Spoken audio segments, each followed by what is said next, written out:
Fielding likes all his characters, whether good or bad, equally. This shows Fielding's love for humanism.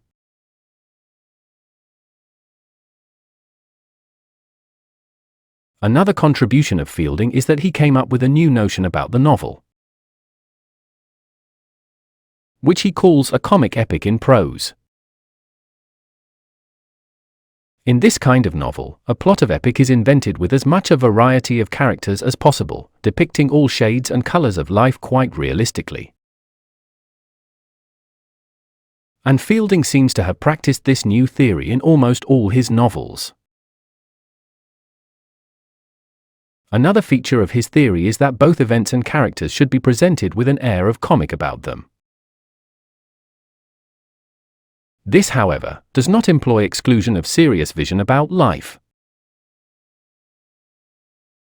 In this way, Fielding tried to tone down the eruditeness of earlier burlesques in the novel by others.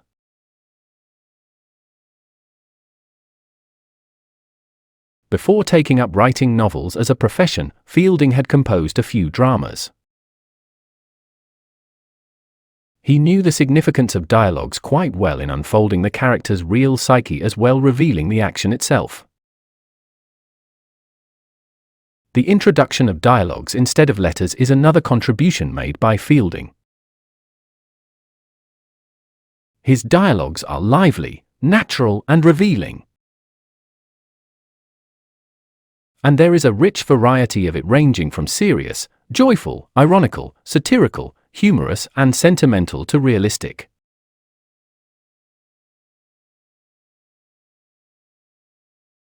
Another contribution of Fielding is the inclusion of humor in his novels.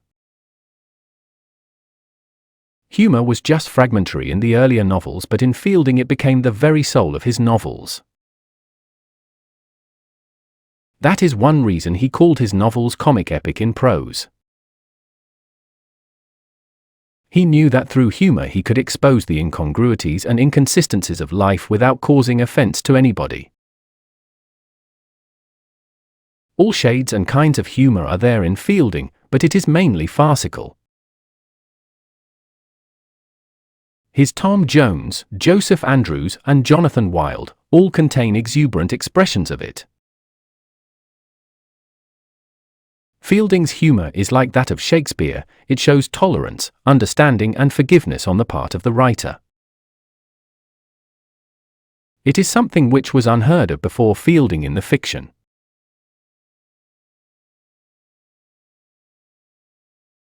Another contribution of Fielding is that he made the novel completely English in all its various aspects.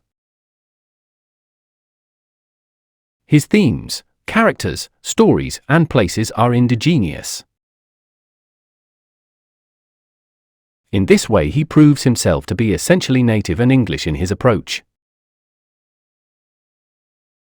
He did not go into the past nor in exotic lands to discover the realities of life.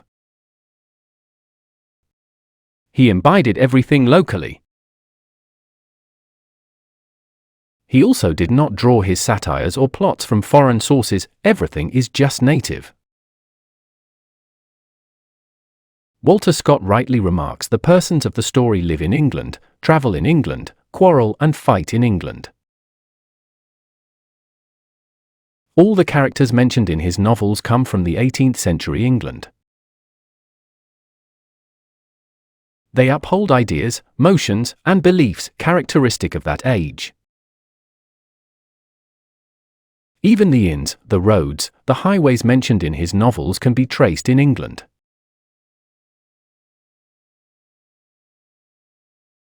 All these examples clearly show that Fielding made a significant contribution to the development of English novel. And he may rightly be called the founder of modern novel in the English literature.